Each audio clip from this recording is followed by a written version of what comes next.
아멘. 감사합니다. 오늘 하나님께서 우리에게 주시는 말씀을 함께 보시겠습니다. 로마서 8장 12절부터 14절까지의 말씀입니다.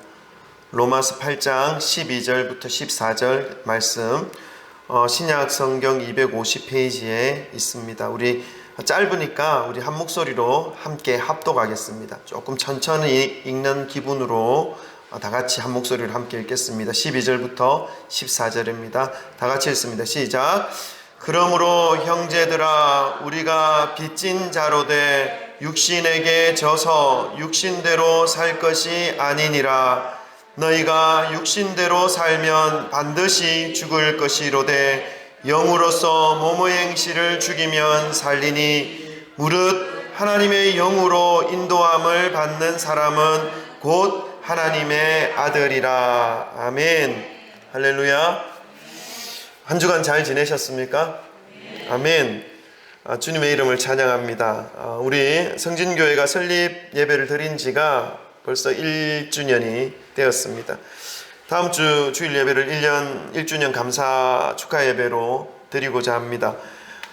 무엇을 하면 하나님께서 기뻐하실까 기도하면서 또 생각도 해봤는데, 다른 어떤 유명하신 목사님을 초빙해서 말씀을 듣는 것도 하나님 기뻐하시리라 믿지만, 그것보다도 우리 여기 성진교회가 들어서 있는 이 건물에 있는 이웃들에게 축하의 떡을 나누어 드림으로 생명의 떡 되어 주신 예수 그리스도께서 우리가 나누는 이 떡으로 그들에게도 생명과 함께 복음과 함께 전달되어질 수 있으면 얼마나 좋을까 하는 그러한 마음과 소망으로 떡을 나누기로 했습니다. 기도해 주시고 우리 모두 1주년을 맞이하는 그날에 하나님께 감사드리고 주님의 사랑을 좀 더 힘있게 우리가 있는 그곳에서 기쁨으로 감당해 나갈 수 있는 그런 우리 모든 성도님들, 귀한 분들 되시기를 주님의 이름으로 축원합니다. 아멘. 우리 오늘도 앞뒤 좌우에 계신 분들과 사랑 고백 나누실까요? 우리 사랑합니다. 축복합니다. 잘 오셨습니다. 할렐루야, 할렐루야. 아멘, 아멘, 아멘. 아유, 우리 어제 전도할 때 우리 전도지를 받고 또 귀한 발걸음 오셨어요. 여러분, 한 영혼 한 영혼이 우리와 모든 모습들은 다 달라요. 그러나 한 영혼이 하나님께서 얼마나 사랑하시는지 그 사랑의 마음을 품고 맞이해 주시기 바랍니다. 우리 하나님께도 사랑 고백 나눌까요? 우리 지난주에 찬양했는데 한 번 더 찬양할까요? 사랑합니다 나의 하나님, 사랑합니다 아주 많이요.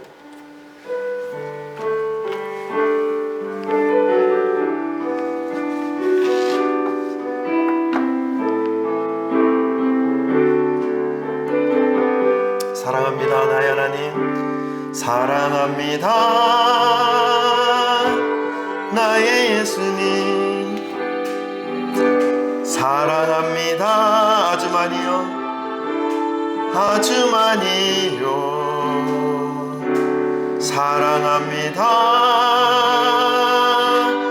나의 예수님, 사랑합니다, 사랑합니다 그것뿐이에요. 사랑한다 아들아, 사랑한다 아들아, 내가 너를 잘 아노라, 내가 너를 잘 아노라. 사랑한다 아들아, 내가 내게 축복하노라, 내게 축복 더하노라. 한 번 더 고백합시다. 사랑합니다, 사랑합니다 나의 예수님, 사랑합니다, 사랑합니다 아주 많이요. 사랑합니다, 사랑합니다 나의 예수님, 사랑합니다, 사랑합니다 그것뿐이에요. 사랑한다 내 딸아, 사랑한다 내 딸아 내가 너를 잘 아노라. 내가 너를 잘 아노라. 사랑한다 내 딸아. 사랑한다 내 딸아. 내게 축복 가노라. 내게 축복 다하노라. 아멘. 여러분 예수님 사랑하십니까? 아멘. 순간순간마다 어려움이 있을 때마다 예수님 사랑한다는 그 고백을 잃어버리지 마시기를 바랍니다. 기쁨이 있을 땐 더 예수님께 사랑 고백하시고, 어려움이 있더라도 그 고백을 잊지 마시고 주님께 올려드리시기를 소망합니다. 아멘. 여러분 사람이 예수님을 믿게 된다는 것은 여러 가지 의미와 변화를 가지는 것입니다. 그 변화 중에 한 가지를 좀 도드라지는 것들 한번 말해보라고 한다면 마음의 변화가 있습니다. 우리가 예수님을 믿는다고 해서 키가 갑자기 10cm 크고 그렇게 외형적인 변화는 그렇게 일어나지 않습니다. 그러나 심령의 변화는 순식간에 일어날 수 있는 것입니다. 말할 수 없는 그 뭔가가 가슴에서 살아나는 것을 느끼는 경험을 할 수 있습니다. 예수님 믿기 전에는, 예수님이 믿어지기 전에는 모든 이 행동의 결단들, 모든 삶의 선택들을 내가 중심이 되어서 결정을 했습니다. 그런데 그것이 전혀 이상하지를 않았고 전혀 잘못되어진 것이라고 느낄 수 없는 아주 보편적인 것으로 생각하고 살아가는 삶이었던 것이죠. 왜 그렇습니까? 다른 사람들이 다 그렇게 사니까, 다른 사람들이 다 자기 중심적으로 자기가 중심이 되어서 살아가고 있기 때문에 가끔은 또 때로는 양심적인 어떤 위배되는 행동을 하면서 살아가더라도 그렇게 크게 깊이 생각하지 않고 살아가는 것이 일반적인 삶이었습니다. 그런데 예수님을 이제 믿게 되면서 이렇게 살아가는 일반적인 삶에 대해서 뭔가를 좀 느낍니다. 어떻게 느낍니까? 이게 정말 맞는 길일까? 이게 정말 바른 길일까? 이게 아닌 것 같기도 한데 하는 이런 조금 의문점을 가지기도 합니다. 그러면서 좀 더 고차원적인 소망에 대해서 갈망하는 것이 생겨나는 것을 볼 수 있습니다. 느낄 수 있습니다. 그것이 뭐냐면 이제 하나님과 함께 살아가는 것에 대해서 조금씩 갈망하는 것인 것이죠. 하나님 없이도 전혀 문제 없었고 하나님 없이도 전혀 불행하지 않았던 그런 삶을 살면서도 생각을 못했던 그 부분에 대해서 하나님에 대해서 좀 더 알고 싶고 하나님에 대해서 좀 더 붙잡고 싶고 좀 더 알아가고 싶은 그런 갈망함들이 예수님을 믿으면서부터는 조금씩 생겨나는 것이 당연한 것입니다. 생겨나는 것을 우리는 볼 수 있습니다. 그리고 이제 계속해서 이제 말씀을 듣게 되고 접하게 되면 그 말씀이 세상에서 흔히 말하는 말로 듣기 좋은 말씀이 아니고 때때로 나의 죄에 대하여 책망하시고 또 그 죄에 대해서 경고의 무서운 말씀으로 또 들려주시기도 하고 때때로 나의 어두움과 내가 감추고 있었던 그 부끄러움, 그것을 들추어내심으로 나를 부끄러운 나의 모습을 발견하게 하시는 그 밝은 빛으로 임하시는 그 말씀을 계속해서 듣게 되면 그 말씀과 함께 찾아와 주시는 예수 그리스도의 그 은혜와 사랑을 깨닫기 시작합니다. 그러면서 어떻게 됩니까? 그 말씀을 받아들이게 됨으로 마음속에서 새로운 인격체가 형성이 되는 것입니다. 말씀을 받아들임으로 새로운 인격체가 형성이 되는 것이죠. 이렇게 되면 하나님의 말씀으로 이제 새롭게 만들어진 인격체가 하나님 말씀 없이 원래 내 마음대로 살아갔던 그 인격체와 함께 부딪힙니다. 자기 중심적으로 살아왔던 이 원래의 나의 모습, 지금까지 내 고집대로 살아왔던 그 인격체. 근데 예수님의 말씀을 받아들이고 하나님의 말씀으로 인해서 하나님이 책망하시고 또 덜추어내심으로 나의 더러운 부분, 나의 수치스러운 부분들을 하나님 앞에 고백함으로 새롭게 되어진 그런 인격체가 부딪히게 된다는 것입니다. 이게 갈등인 것이죠. 이 신앙생활을 하면서도 변화하기를 거부하고 여전히 옛 내가 중심이 되어 살아왔던 그러한 삶으로 살아가려고 하는 그 인격체를 성경에서는 옛 자라고 말합니다. 겉사람이라고 말합니다. 혹시 들어보셨죠? 성경에 이 말씀이 있습니다. 옛 자, 겉사람. 겉사람은 후패하나 속사람은 날로 새롭도다. 이것이 우리의 신앙의 모습이 되어야 하는데, 변화를 따르지 않으려고 하고 옛사람의 모습을 그대로 고수하려고 하는 그 옛사람, 겉사람의 그 인격체로 살아가는 그 모습이 있는 반면, 예수님으로 인해서 새롭게 탄생되어진 속사람, 새로운 사람이 나타났다는 것을, 같이 부딪힌다는 것을 성경은 말씀하고 있습니다. 그래서 로마서 7장, 8장이 그런 내용의 말씀을 우리에게 알려주고 있습니다. 그런데 변화되지 않으려고 하고 옛날의 그 모습으로 계속 살아가려고 하는 그 모습에 대해서 성경은 뭐라고 말합니까? 오늘 12절에 보니까 그러므로 형제들아 우리가 빚진 자로 돼 육신에게 져서 육신대로 살 것이 아니니라. 옛 자의 모습으로 그대로 변하지 않고 살아가려고 하는 그 모습이 바로 육신에게 져서 육신대로 살아가는 것이라고 말씀하고 있습니다. 그러나 하나님의 말씀에 의해서 새롭게 탄생한 인격체, 하나님을 따르고 예수 그리스도를 갈망하는 그 새로운 인격체를 성경 속에서는 속사람, 새사람이라고 말씀하고 있는데, 이것은 어떤 모습이냐 하면 본능 중심, 자기 중심의 그 일반적인 삶에서 이제 벗어나서 말씀을 따르면서, 말씀을 붙잡으면서, 보이지 않는 하나님을 인식하면서 삶의 중심을 나에게서 하나님께로 이동시키려고 하는 사람, 이 사람을 성경에서는 속사람, 새 사람이라 말씀하고 있습니다. 오늘 본문 말씀 13절에는 뭐라고 말씀합니까? 이 사람에 대해서 제가 읽어드리겠습니다. 너희가 육신대로 살면 반드시 죽을 것이로되 영으로서 몸의 행실을 죽이면 살리니. 그러니까 영으로서 몸의 육신의 몸의 행실을 죽이면, 과거의 나의 고집들, 과거에 내가 변화되지 않으려고 하는 그러한 옛 자아의 모습들을 죽이면 살리니. 그러면 새 사람, 속 사람은 무엇을 의미합니까? 영의 사람을 의미하는 것입니다. 믿음의 생활을 제대로 하기 시작하면 이제 이 두 인격체가 내 안에서 서로 싸우게 됨을 경험하게 됩니다. 그런데 이런 싸움, 이런 갈등을 느끼면서도 내 속에서 일어나고 있는 이 갈등, 싸움을 무시하면서 육신에게 져서 육신대로 살아가는 그 사람에게는 변화가 일어나지 않습니다. 갈등은 느끼지만, 갈등은 겪게 되지만 결국은 내 옛날의 나의 모습을 선택하기 때문에 그렇죠.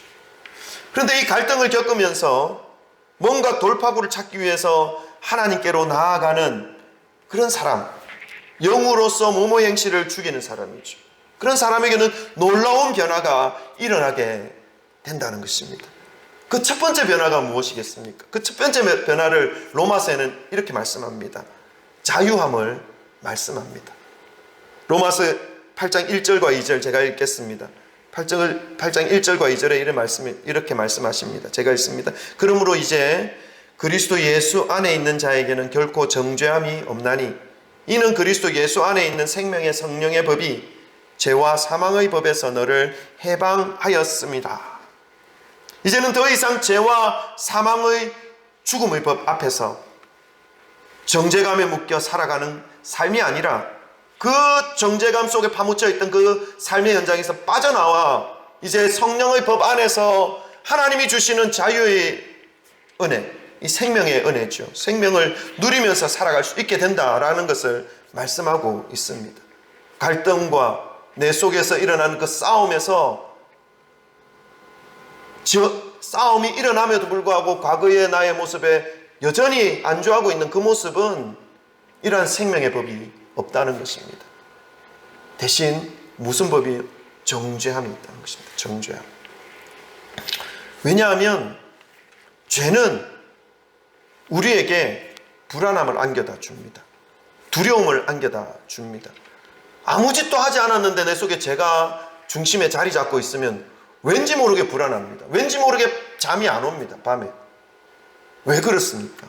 그것이 인간이 느끼는 이 원죄와 연결되어 있는 그러한 정죄감인 것이죠.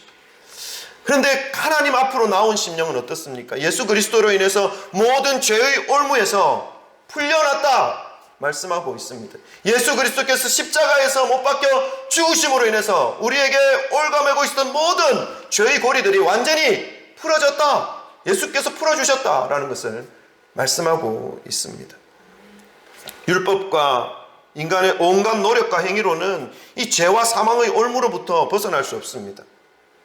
그래서 모든 사람들이 갈등 속에서, 정죄함 속에서 움츠리고 한숨 짓고 살아갈 수밖에 없습니다. 자신이 중심이 된 그 육신에 져서 육신으로 살아가는 모든 사람의 삶이 바로 그런 삶입니다.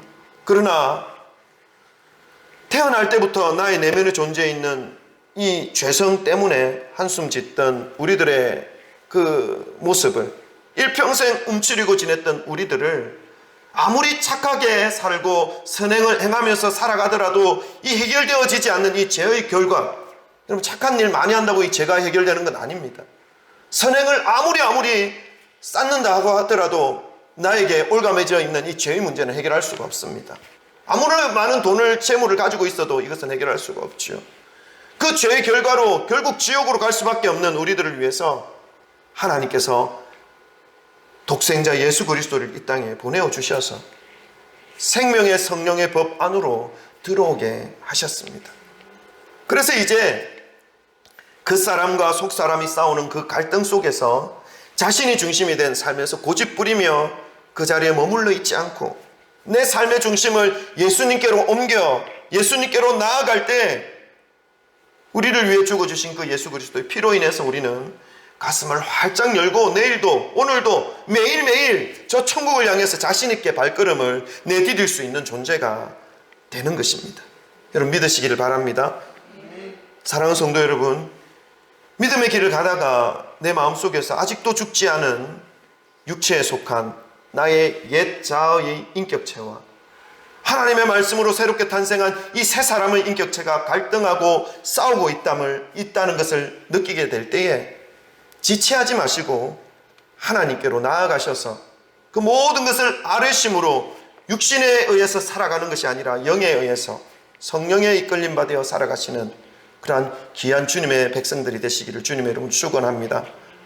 아멘. 우리의 예수님을 믿음으로 인해서 새롭게 탄생한 우리의 인격체와 옛 우리의 인격체가 서로 싸우고 갈등하게 될 때에 하나님께로 나아가는 자에게 주어지는 두 번째 변화입니다. 첫 번째 변화는 뭐였죠? 정죄함이 없어진다. 자유케 된다. 해방감, 정죄감이 없다는 것입니다. 두 번째는요, 성령님께서 우리의 마음에 들어오셔서 우리를 인도해 주시는 변화를 경험하게 됩니다. 이 변화는 너무나 엄청난 변화입니다. 이때부터 우리의 인생은 너무나 행복한 삶을 누리게 됩니다. 지금까지는 내가 나의 주인이 되어서 인생을 살아오다 보니까 어떻습니까? 인생의 문제를 만나면 늘 괴롭습니다. 늘 한숨만 지어집니다. 늘 불안해지기만 합니다.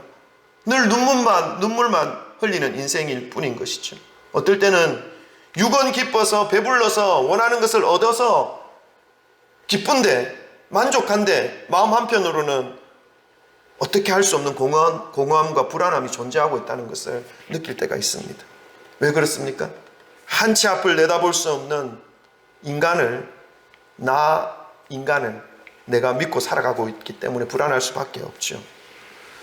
또 어떤 때는요, 세상이 항상 내가 원하는 대로 되어지지 않는 것으로 인해서 그 마음과 생각에 실망감과 좌절감으로 채워질 때가 있습니다. 그러니까 육신에 속하여 살아가는 삶은요, 잘 돼도 불안, 못 돼도 불안, 늘 불안하고 부정적인 마음으로 살아갈 수밖에 없습니다. 눈에 보이지 않는 작은 바이러스 하나도 막아내지 못하는 나의 힘과 능력으로 내 인생을 살아가려고 하다 보니까 힘겨운 것이죠. 그런데 이 힘겨운 인생을 여러 가지 수단을 사용해서 극복해 내보려고 하는 인간의 노력이 있습니다. 그 첫 번째 이 극복해 내려고 하는 노력이 무엇이겠습니까? 돈 아니겠습니까? 돈만 있으면, 돈만 많이 가지고 있으면 이 모든 두려움과 이 모든 어려움을 극복할 수 있을 것이다 라고 사람들은 생각하면서 인생을 살아갑니다. 자신의 모든 젊음과 시간을 바쳐서 돈을 벌면서 살아가죠. 그런데 돈을 많이 벌어 들인 그 사람의 삶의 모습을 본다 하더라도 이 불안함과 이 공허함은 어찌할 수 없는 그런 것을 가지고 있음을 보게 됩니다.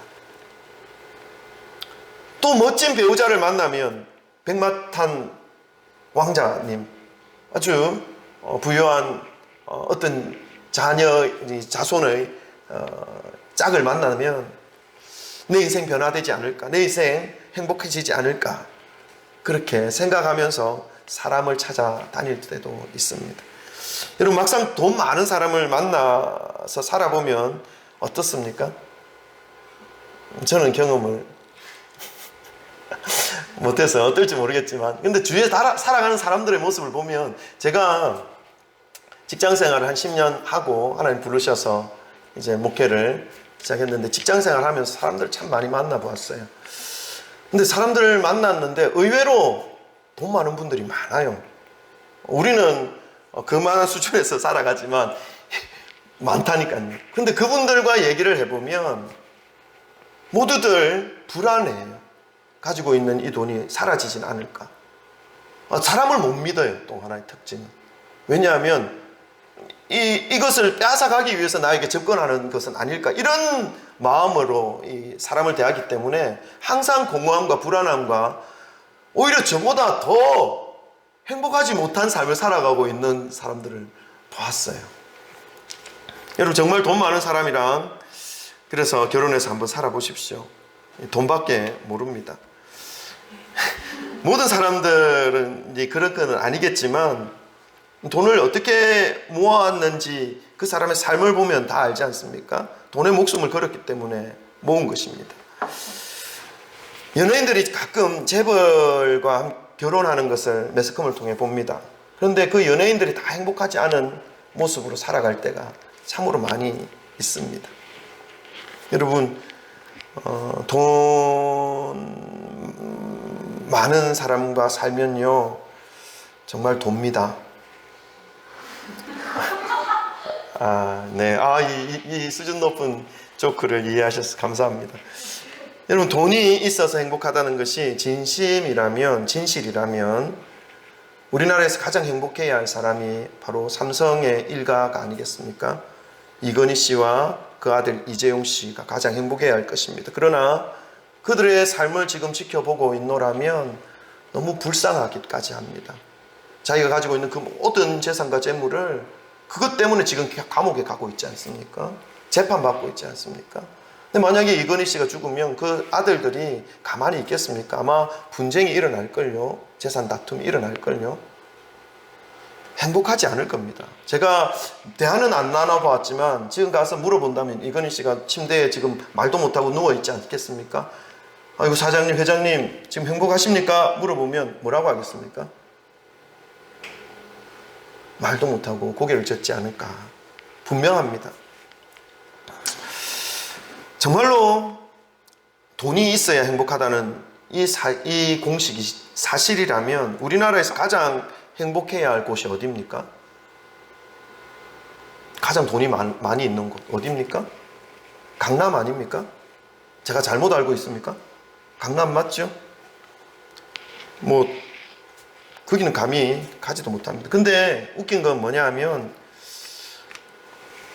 우리나라에서 정신과 병원이 가장 많은 곳이 어디일까요? 강남입니다. 정신과 병원이 가장 많습니다. 이것만 보더라도 가진 것으로 인해서 행복함을 누린다는 것, 이 공식은 깨뜨려질 수밖에 없습니다. 인간은 이 행복이 어디서부터 오는 것인지를 분명히 알고 이 삶을 살아가야 하는 것이 필요합니다. 여러분, 인간이 언제 행복할 수 있을까요? 그것은요, 소유함에 있지 않습니다. 몇 번 제가 말씀을 드렸지만 관계에 있습니다. 돈 많은 사람도요, 장롱 속에 돈을 묵묵히 모아놓고 굶어 죽습니다. 묵묵히 모아놓고 외로워 죽는다니까요. 행복하지가 않습니다. 사람과 사람 사이의 아름다운 관계로도 행복을 얻을 수는 있습니다. 그러나 그 행복도 영원하고 마르지 않는 행복 중의 행복은 아닙니다. 왜냐하면 모든 인간은 죄성을 가지고 있기 때문에 언제 변할지 모르는 위험을 안고 있기 때문에 그렇습니다.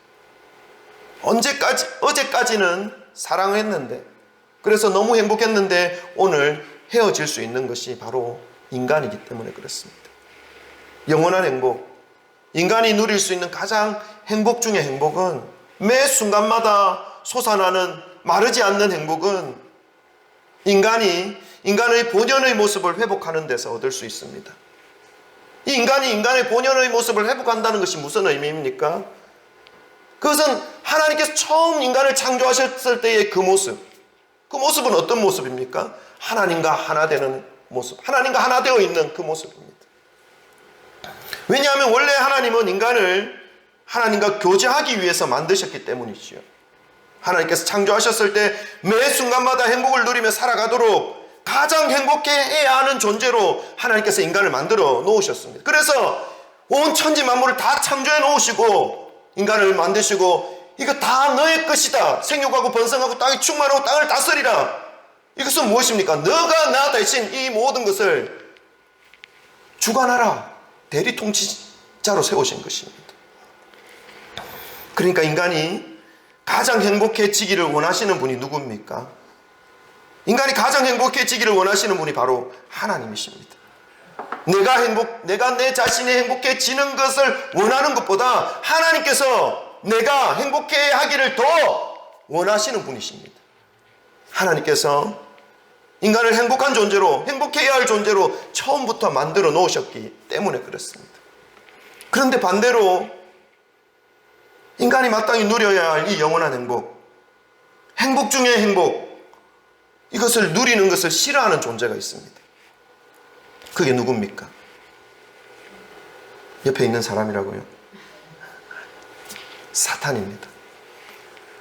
사탄은 잠깐의 행복, 그러나 곧 사라집니다. 오히려 더 목마릅니다. 그런 수준에서의 행복에서 인간이 벗어나지 못하도록, 다시 말씀을 드리면 인간에게 영원한 행복이 있음을 발견하지 못하도록 순간적인 행복에만 만족하도록 가두어 놓는 존재가 바로 사탄입니다. 살아가다가 소유하는 것으로 인해 얻는 순간적인 기쁨에 의한 만족, 사람과의 관계를 통해 얻을 수 있는 일시적인 행복, 그 이상을 보지 못하도록 만드는 것이 바로 사탄입니다. 그래서 사람들이 이 세상에서는 영원한 행복이 없는 줄 압니다. 그러니까 이 영원한 행복에 대한 마음보다는 돈에 목숨 걸고 사람의 목숨 걸어 순간적인 기쁨과 일시적인 만족에 행복 아닌 행복을 찾아 헤매도록 하는 것이 바로 이 사단의 전략인 것이죠.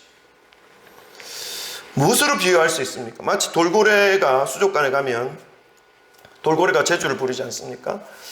우리가 한 3년 전에 여수에 휴가를 갔는데, 여수가 맞습니까? 거기 물고기 막 쇼하는데, 저는 피곤해서 그냥 밑에서 기다리고, 애들은 사람이 그렇게 미어 붙어지는데 돌고래 쇼 보러 간다고 다 들어가더라고요. 저는 싫어서 그냥 밑에서 기다렸어요. 근데 보니까 화면으로 보이더라고요. 그 돌고래 쇼가. 보니까 이 훌라후프 위에 딱 걸어놓고 돌고래가 푹 뛰어올라서 그 훌라후프를 막 지나가는 거예요. 그럼 사람들이 막 박수 팍 치면서 그 사육사가 뭐 합니까? 꽁치, 이만한 꽁치를 던져줍니다. 돌고래가 어떻게 먹습니까? 뛰어올라가지고 돌고래가 너무 좋아하는 거예요. 너무 좋아하는 거예요.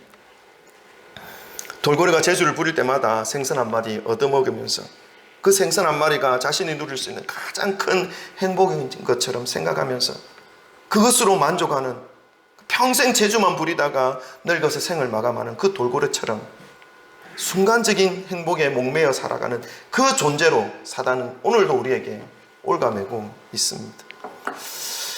바다로 가면 무수히 많습니다, 여러분.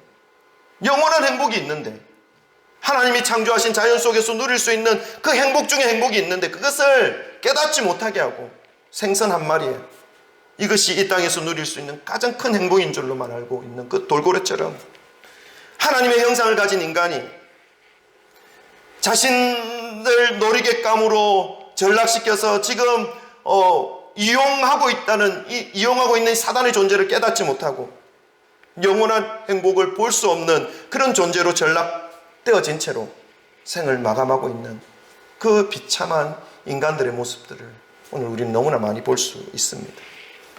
사랑하는 성도 여러분, 성령님께서 우리의 마음에 들어오심으로 우리가 얻게 되는 변화는요, 무엇인가 하면 바로 이 영원한 행복을 누릴 수 있게 되는 변화를 얻게 되는 것입니다.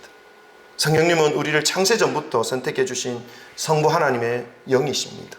또한 우리를 십자가에서 못 박혀 돌아가 주심으로 우리를 영원한 생명의 길로 인도해 주신 예수 그리스도의 영이십니다. 하나님의 영이신 성령님께서 우리의 심령에 들어오신다는 것은 매일매일 한숨 짓던 우리들을, 불안해하며 걱정과 근심으로 눈물 짓던 우리들을 그 자리에서 벗어나서 이제 하나님의 능력으로 살아갈 수 있도록 인도해 주시기 위해서 우리의 마음에, 우리의 삶에, 우리의 생각에 들어와 주시는 것입니다. 우리가 이 세상에서 찾아 헤매이다가 찾을 수 없어서 결국 찾기를 포기하고 있는, 이제 나에게는 영원한 행복 같은 건 없는 것이야, 내 팔자에 무슨 행복이야 라고 하면서 눈물 지으며 힘없이 포기해야만 했던 그 행복을, 그 기쁨을 성령님이 우리의 심령에 들어오셔서 우리의 마음 중심에서 우리의 삶을 인도해 주심으로 인해 다시 솟아나게 하고, 다시 마르지 않게 하고, 다시 상황은 전혀 기뻐할 수 없는 상황인데 내 속에 기쁨이 일어나게 하는 그러한 삶을 살게 하시는 분이 바로 이 성령님이십니다. 여러분, 그러한 삶을 살아가시기를 주님의 이름 축원합니다. 아멘. 전혀 딴 사람에 해당되는 말씀 같이 여겨지십니까? 마음을 열고 성령님 받아들이시기를 바랍니다. 저도 그랬다니까요. 저도 교회를 다니면서 세상의 것을 추구했다니까요. 진짜 솔직하게 말씀을 드리면 하나님을 발견할 때까지, 예수 그리스도를 내 가슴 속에 정말 나의 주인으로 모시기 전까지는 내가 내 마음대로 행동했어요. 교회는 다녔다니까요. 근데 기쁘지를 않더라고요. 늘 불안했어요. 늘 슬펐어요. 근데 예수님이 나의 삶의 중심이 되고 나를 인도해 가시는 삶을 살아가기 시작하니까 삶이 더 힘들어요. 몇 배로 더 힘들어요. 그런데 행복해요. 그래, 기쁨이 있어요. 여러분, 이것이 있어요. 아멘? 어쨌든 제가 끝까지 말씀 잘 합니다. 이런 은혜에 대하여 로마서에서 간단하게 설명해 주시는 말씀이 있습니다. 우리 8장 5절 6절인데요. 제가 읽겠습니다. 8장 5절 6절에서는 성령께서 우리의 삶을 인도해 주실 때에 우리가 느낄 수 있는 그 기쁨과 행복에 대해서 이렇게 표현합니다. 5절 6절 제가 읽습니다. 육신을 따르는 자는 육신의 일을, 영을 따르는 자는 영의 일을 생각하나니 육신의 생각은 사망이요 영의 생각은 생명과 평안이라. 성령께서 우리에게 주셔서 성령의 인도하심을 받아서 생각하고 살아가는 그 삶의 모습이 어떻다고요? 그 삶에 주어지는 은혜가 어떤 것이라고요? 생명과 평안이라. 우리의 믿음으로 지금 이 자리에 계신 성령님께 한번 고백해 드릴까요? 성령님 이 자리에 우리의 옆에 계십니다. 우리 한번 고백합시다. 성령님, 따라합니다. 성령님, 제 마음의 중심에 오셔서 제 삶을 인도해 주세요. 마스크 쓰고 계시니까 따라하는지 안 따라하는지는 모르겠네요. 따라 하셨죠? 아멘. 소리가 들렸으니까. 우리의 마음속에서 그 사람과 속사람이 싸우는 그 갈등을 느낄 때에 하나님께로 와서 주님께 나의 마음을 드리는 그 사람에게 주는 세 번째 축복. 첫 번째는 무슨 축복이라 했죠? 자유함, 해방함, 정죄함에서 벗어남. 두 번째는요, 나를 인도하시는 그 성령님에서 행복감, 나의 만족감이 다시 회복되어진다는 것입니다. 세 번째 축복은요, 오늘 14절 말씀인데 우리 14절 말씀 한번 같이 읽을까요? 14절 말씀 다 같이 읽습니다. 시작. 무릇 하나님의 영으로 인도함을 받은 사람은 곧 하나님의 아들이라. 아멘. 우리 속에 있는 이 두 인격체가 서로 갈등할 때, 지금까지 육신에 속하여서 너무나 자연스럽게 살아오던 이 옛자 그 사람과 하나님의 말씀을 들음으로 그 삶이 그 말씀이 그 삶이 기준이 되어서 하나님의 거룩함을 따르려고 하는 이 새로운 인격체 속사람이 서로 갈등할 때 하나님의 인도하심을 구하기 위해 주님 앞으로 나아온 그 사람에게 성령님께서 그 삶을 인도해 주시는 은혜를 누릴 수 있게 된다라고 말씀을 드렸습니다. 그리고 이것도 너무나 큰 은혜고 감사의 제목인데, 그런데 성령님께서 그 마음에서 인도해 주시는 삶을 살아가는 그 사람을 성경은 하나님의 아들, 딸로서 인침을 받게 해 주셨다라고 말씀하고 있습니다. 그러니까 성령님에 의해서 인도되어지는 삶을 살아가는 그 사람에게 하나님은 아들이다, 너는 내 딸이다 라고 인정해 주신다는 것입니다. 사랑하는 성도 여러분, 우리는 행복해야 할 이유가 충분히 있습니다. 우리는 행복하기 위해서, 사랑받기 위해서 충분한 가치가 있는 그러한 존재임을 잊지 마시기를 바랍니다. 그런데 우리가 그런 존재임을 감추려고 하고 숨기려고 하고 깨닫지 못하도록 눈을 가리우고 눈을 가리려고 하고 귀를 가리고 있는 보이지 않는 세력들이 있습니다. 그것을 빨리 깨달으셔야 합니다. 좀 더 높은 점프를 하고 원하는 수준의 기술을 보여주어야 몇 마리 꽁치를 얻을 수 있는 그런 돌고래의 모습처럼 그 꽁치 몇 마리가 마치 삶에서 얻을 수 있는 가장 큰 행복인 것처럼 생각하면서 포장하면서 그것에 목숨 걸어 몇 마리 더 얻어먹으려고 하는 그런 행복의 마음을 빼앗겨 아침부터 저녁까지 고개를 하며 살아가도록 그러한 만드는, 조종하는 그러한 보이지 않는 세력들이 있다는 것입니다. 그것이 바로 사탄이죠. 우리가 하나님께로부터 얻을 수 있는 영원한 행복을 발견하는 순간 사탄이 유혹하는 이 유혹은 쳐다보지도 않습니다. 곧 사라질 기쁨인 것을 알기 때문에 그렇죠. 곧 없어질 행복이라는 것을 알기 때문에 그렇죠. 더 이상 눈길을 돌릴 이유가 전혀 없는 것이죠. 그래서 그것을 사단은 알고 있기 때문에 끊임없이 사단은 저와 여러분의 눈을 하나님께로 향하는 것을 가리고 방해합니다. 무한한 꽁치와 고등어가 각종 먹이로 가득 채워져 있는 저 망망한 바다에 간다면 쳐다보지도 않을 그 꽁치 한 마리에 대해서 쳐다보지도 않을 돌고래임을 알기 때문에 사육사가 끝까지 그 한 마리의 꽁치를 가지고 돌고래를 유혹하는 것처럼 말이지. 여러분, 신앙생활은 행복한 삶이어야 합니다. 우리는 영원한 행복과 사랑을 받으며 살아가기에 충분한 가치가 있는 존재들입니다. 하나님이 그렇게 만들어 주셨습니다. 그 가치를 깨닫게 해주시는 분이 바로 성령님이십니다.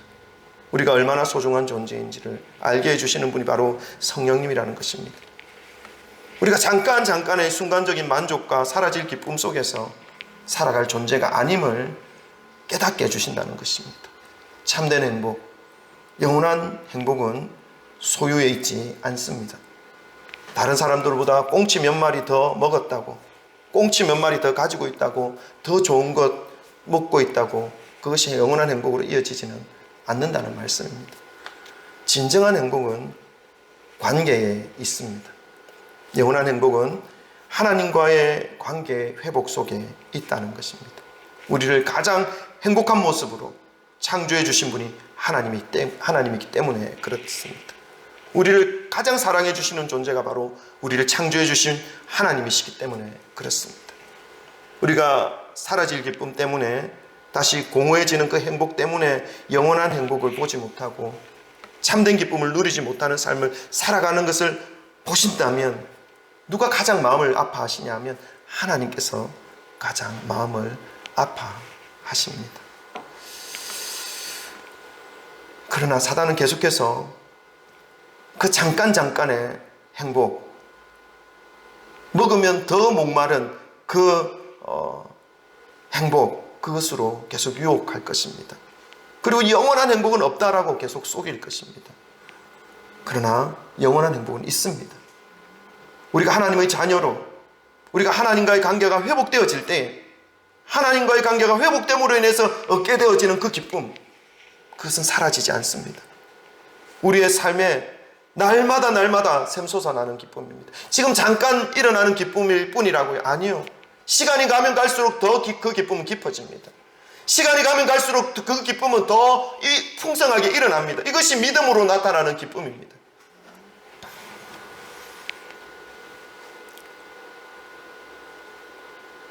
그것이 바로 영원한 행복이죠. 그것이 하나님과의 관계 회복에 있다는 것입니다.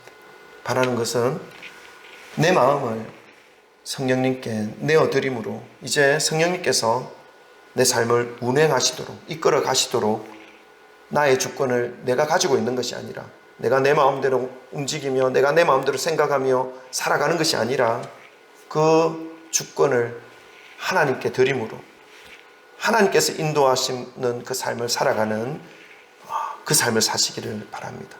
그곳에 마르지 않는 기쁨이 있고 행복이 있음을 깨달으시기를 바랍니다. 그렇게 살아가는 자들이 바로 하나님의 아들이다, 하나님의 딸이다 라고 말씀하고 있습니다.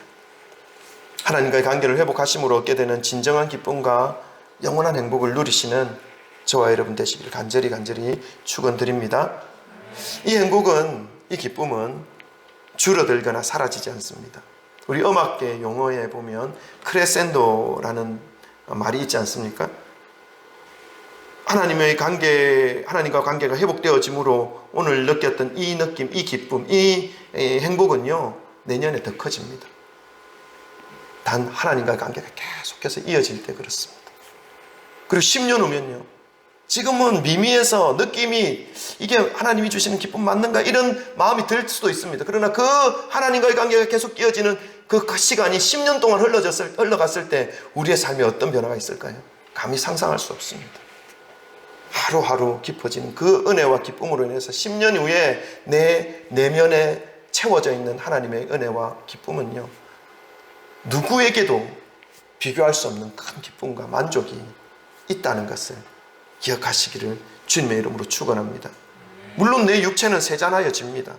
10년의 세월을 이길 수 있는 육체는 없기 때문에 그렇습니다. 그러나 이 육신은 쇠하지만 우리의 영혼은 하나님이 주시는 기쁨과 행복으로 만족함을 누리며 그 어떤 환경과 어떤 어려움 속에서도 극복해낼 수 있는 힘과 에너지가 주님으로부터 공급되어짐으로 인해서 나에게 찾아오는 많은 사람들에게 동일하게 하나님의 은혜를 나누어 줄 수 있는 그런 넉넉한 믿음의 행복의 기쁨의 소유자가 되어 있게 되는 것이죠.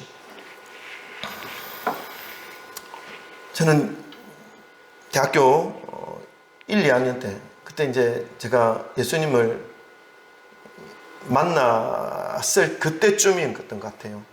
지금까지 내 삶을 내 중심으로 살아왔고 이제 대학교 2학년 때부터는 이제 예수님이 나를 이끌어 가시도록 이제 결단하고 이렇게 살아오게 되었는데 그때쯤인 것 같습니다. 그때 대학교 이제 선배들과 함께 여수 순천 중간에 있는 애양원이라는 곳에 다녀왔습니다. 손양호 목사님의 그 사역의 현장이죠. 6.25 때 공산당에 의해서 공산당 앞잡이에 의해서 자신의 두 아들을 죽임을 당합니다. 그 두 아들이. 근데 6.25가 이제 끝나고 공산당이 물러가고 그 마을에 공산당 앞잡이가 되어서 자기 두 아들을 죽였던 그 청년을 이제 사람들이 죽이려고 하죠. 그때 그 목사님이 그 아들을 양아들로 삼지 않습니까? 그 현장이 바로 그 여수순천 예양원인데 지금은 제가 97년도에, 92년도에 그쯤에 갔네요. 그때 갔을 때는 나병 환자들이 아주 많았습니다. 그게 모여서 살았습니다. 그래서 제가 이제 대학부 선배들과 같이 1박 2일로 거기 갔는데 거기서 나병 환자를 이제 식사를 떠주고 하여튼 그런 봉사를 했습니다. 근데 돌아오기 전에 하룻밤을 거기서 머물고 이제 돌아오기 전에 한 권사님을 만났습니다. 그 권사님의 이름이 김복덕 권사님 할머니인데 나병이 지나간 육신이었기 때문에 눈도 허물어졌고 코도 없어요. 코가 그냥 콧구멍 2개만 있어요. 그리고 손가락도 다 허물어졌고 발도 의족, 그러니까 발도 다 잘린 상태에서 그냥 의족을 붙여놓고 이제 지내시죠. 그 할머니의 인생을 좀 들으면서 기억이 안 나요. 어떤 인생이었는지. 이제 기억나는 건 뭐냐면, 우리가 질문을 했어요. 할머니, 지금 이런 상황 때문에 예수님을 원망하거나 하나님을 원망해 보신 적 없습니까? 그런 마음이 들 것 같았으니까 그렇게 질문을 했죠. 하나님이 있다면 나를 왜 이렇게 만들어 놓았어? 이런 마음 들지 않겠습니까? 근데 그 권사님이, 그 할머니가 그런 말씀 하셨어요. 아니라고. 내가 이렇게 되지 않았다면 하나님을 못 만났다고. 나는 지금 이 몸이 이래도 하나님이 내 속에 거하신 그것으로 인해서 만족하고 얼마나 기쁜지 모른다. 그런 말씀 하시는 거예요. 그러면서 마지막에 이제 우리가 찬양하면서 마치, 그러니까 교제를 끝내려고 할머니 좋아하는 찬양을 같이 부르기 위해서 이렇게 어떤 찬양 좋아하냐고 물어봤더니 그 찬양을 해요. 나 이제 주님의 새 생명 얻은 몸, 옛것은 지나고 새 사람이로다. 그 찬양을 1절부터 4절까지 부르는데, 여러분 21살, 21살, 20살 감성이 얼마나 강팍합니까? 지금도 20대 청년들하고 얘기해 보세요. 얘기가 안 통한다니까. 믿음이 어디 있냐고 막 따지는 애들이 얼마나 많은지 몰라요. 근데 그런 사람이 저였거든요. 근데 그 찬양 부르는데 저는 눈물이 나는 거예요. 그러면서 그 여수순천에서 돌아오는 고속버스에서 제가 기도를 했어요. 제가 얼마나 불평을 많이 한 사람인지 몰라요. 불만 얼마나 많아요. 우리 어머니 왜 이런 집에서 나를 태어나게 하셨고, 키도 작게 하셨고, 눈도 작게 하셨고, 아니 이 땅에 살아가려면 좀 뭔가를 제대로 갖추어 놓고 하나님 보내시던가 하지. 이게 뭐냐고. 제가 얼마나 원망하고 막 그게 불평했는지 몰라요. 제가 고3 때 공부가 안 되면 운동장에 가서 비 오는 날 비 맞고, 하나님 보세요. 이게 뭐 하나님 있습니까? 이렇게 했던 그런 사람이었는데, 그때 버스 안에서 이런 생각했어요. 근데 이제 하나님, 제가 이제 절대 불평하지 않겠습니다. 손가락 10개 다 있고 발가락 10개 다 있고 숨 쉴 코도 있고 이런 존재인데 하나님께 찬양 못한다는 것이 너무 부끄러운 거예요. 그분은 다 허물어졌어요. 손가락도 없고 코도 없고 귀도 한쪽 허물어졌고 발도 의적인데 그 하나님을 찬양하는 그 모습이 너무 부끄러운 거예요, 제가. 그래서 그때 이제 버스 타고 오면서 절대로 원망하지 않겠다고, 절대로 불평하지 않겠다고 그렇게 하면서 돌아왔던 기억이 있습니다. 여러분, 하나님이 우리의 심령에 머문다는 것, 하나님이 우리의 삶을 이끌어 나가신다는 것, 그것은요, 환경을 이길 수 있는 힘을 우리에게 공급해 주시는 것입니다.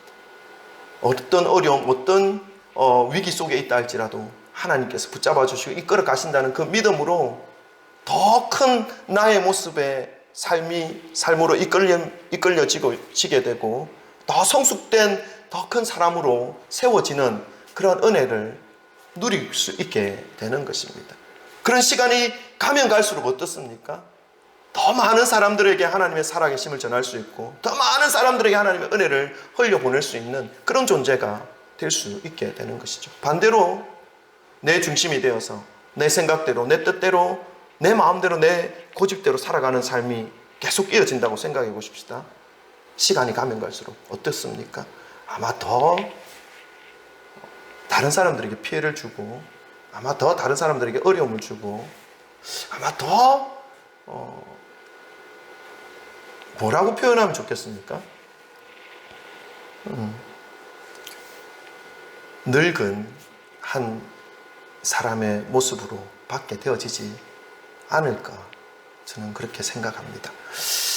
바라는 것은 우리를 이 땅에 보내주신 하나님의 그 은혜로 마지막 순간까지 주님의 은혜를 붙잡으시고 하나님의 말씀의 기준이 되어서 살아가심으로 더 많은 사람들에게 하나님의 사랑을 흘려보내시고, 또 하나님의 그 기쁨을 흘려보내시고, 또 하나님의 그 은혜를 흘려보내실 수 있는 그런 우리 귀한 성도님들 되시길 주님의 이름으로 축원합니다. 아멘. 기도하십시다.